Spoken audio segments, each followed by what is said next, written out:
Jackets win 6-2 over the Montreal Canadiens. This was a huge game for us. We needed these 2 points if we're going to make the playoffs. These are probably the most important points of the season because Montreal is a team we were chasing down, and with this win, we get tied with them. We have the tiebreaker of regulation overtime wins. So by us not going to shootouts and having a strong 10 seconds of 3-on-3 time, we kept picking up wins, and now we have a tiebreaker. This does not mean 100% that we are in. It just increases the odds a whole lot that we're making the playoffs.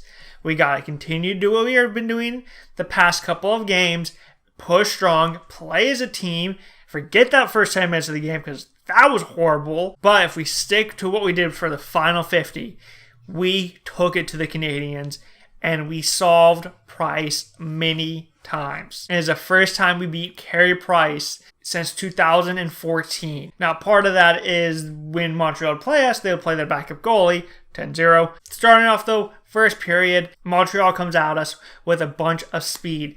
We weren't prepared for that. And they in our zone, they're moving the puck around. We eventually work our way out of the zone. Dzingel enters the offensive zone. He tries to get the pass over to Duchesne. Gets picked off. Montreal comes back the other way. Domi enters the zone. He pulls up a little bit. Shaw goes towards the net. Domi hits Kulak at the point. He takes a shot. It looked like Andrew Shaw tipped it, but on different replays, it doesn't look like he tipped it. Bob saw it the entire way. Bob should have had that goal, but the Montreal Canadiens score in the first minute, ending Bob's shutout streak. It was nice of us to wait a whole minute to let Montreal score, but just get back at it. We've played from behind before, a lot recently. Just go out there, attack Montreal. We need these 2 points.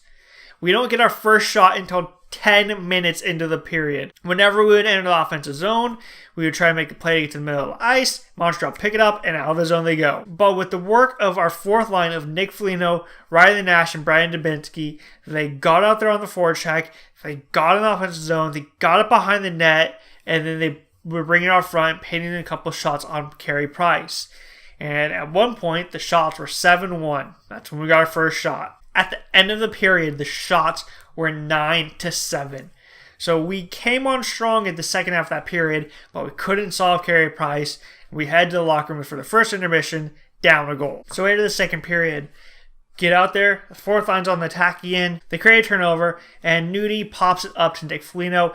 Everybody takes off ice. Montreal kind of gets tangled up as a line change. So we enter the zone, 4-on-2. Nudie did a great job of letting the 4 guys go in front of him, and he played super high. He was near the red line, about halfway between red and blue line. In case whatever shot came, missed, or Montreal picked it off, he was back and ready to defend because they could have easily spring the guy free, and it would have been a breakaway. Nudie was a good job in good position to make sure there was no breakaway on Bob or a 2-on-0 on Bob. But Foligno goes up the ice, he enters the zone, he starts to cut towards the middle, drops it back towards the wall, towards Dubinsky. Savard enters the zone, stick up in the air, ready for a shot to come. Dubinsky slides it over, Savard one-times it past Carey Price. Jackets tie it up at 1.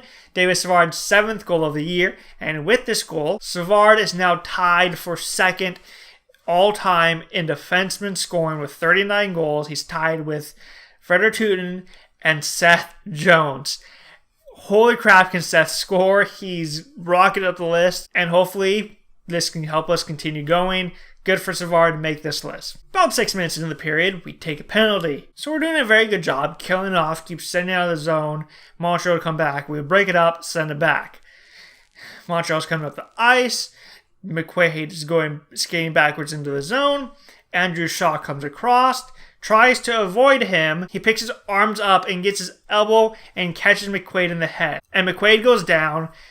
The ref immediately arm goes up. They blow the whistle. Trainer comes on the ice, looks at McQuaid. Shaw goes to the box. And looking at the replay, it looked a lot like Marchand last year in the game against Chicago where he injured Duclair. He tried to get out of the way, however, instinct took over, and he's like, I gotta get a little piece of him. And he pulled his arms up, got the elbow on McQuaid's head, which to go that high for Shaw, who's shorter than McQuaid, he meant to do that. It should be suspended. He should have been kicked from the game. That was targeting the head, but only 2 minutes for interference. It has been said that the league will be looking at this though, so that's good. So now we're playing 4-on-4, face-offs in Montreal zone. Montreal wins the face-off, they chip it up, they go down the ice, Montreal enters the zone, the defenseman comes by, they slide the puck over to Petrie. Petrie goes down along the goal line, shoots the puck, bobs off of his post. His right leg is on the outside of the post rather than being on the post, and he's at a weird angle, and Petrie's shot hits the inside of Bob's left pad and goes into the back of the net. Montreal has a 2-1 lead. So it's not a great sequence of events. McQuaid goes to the box. Torch was livid that he wasn't kicked from the game. And then Montreal scores on the 4-on-4.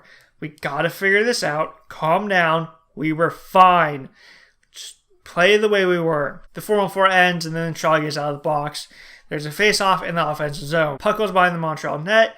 Borgstrand goes after it. He goes attacking the puck, skates to the one side, realizes he can't go to the point, sends it back down to Wimberg. Wimberg gets it. He goes up to the point, gets it to Seth Jones. Seth Jones puts a shot on net. Borgstrand is floated to the front of the net, tips it past Carey Price. Jackets tie it up again, 2-2. Borgstrand's 18th goal of the year. Borgstrand now has 3 goals in 3 games. He's been lining up able, and if he can light up on the third line for us and let the other 2 lines take the heat, we should be able to make the playoffs no problem and maybe even do some damage. A couple minutes later, puck's in our zone. Nudie sends the pass up, banks off the boards. Matt Duchene picks it up, enters the zone.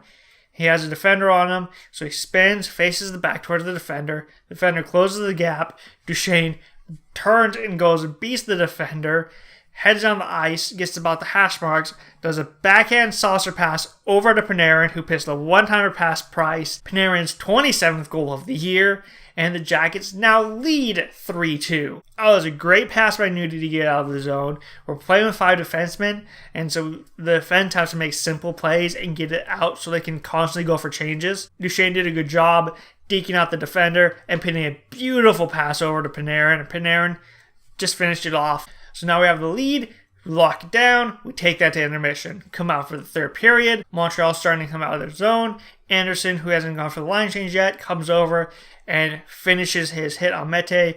The puck squirts free ahead of the Montreal player. Nash picks off at center ice. He goes around the Montreal Canadian, who was leaning forward trying to catch that pass.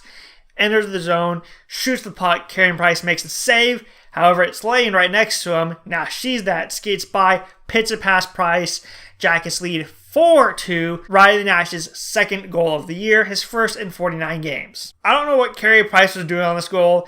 He went boom, like yeah, and then just waited. I don't know if he thought when he hit it, it shot out of the play, or he had it in his glove or something, but it was laying right next to him. And Riley Nash, who was on a partial breakaway, put it in. A couple minutes later, Montreal is in our zone. Petrie goes for a pass across the ice. Kukan picks it off. He takes off ice, and Borgstrand goes, I'm going with you. He takes off. So 2-on-1. Kukan enters the zone. The defender tries to break up the pass. They go past him. He pits it over to Borgstrand. Borgstrand pits it past Price.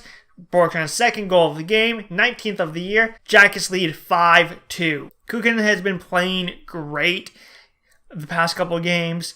He's gone in, he's made some key plays. Last game, he had that stick lift that allowed Panarin to get free. This game, he picks off a pass and just takes off up ice. He looks like he's really confident.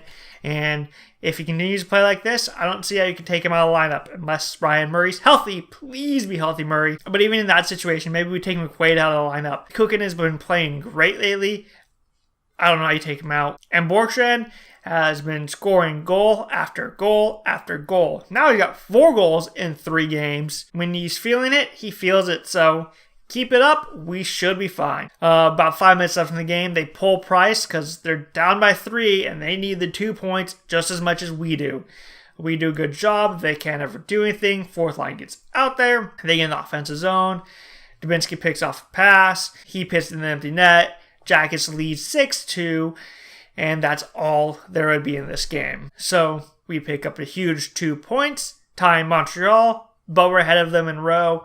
Playoff spot is ours. So all we have to do is continue to take care of our own business, winning games, and picking up points. And we'll be fine. And hopefully we can continue that. Next game is against Nashville. That's going to be a tough test. But until then, click like, subscribe, all that fun stuff. And until then, I'll see you later.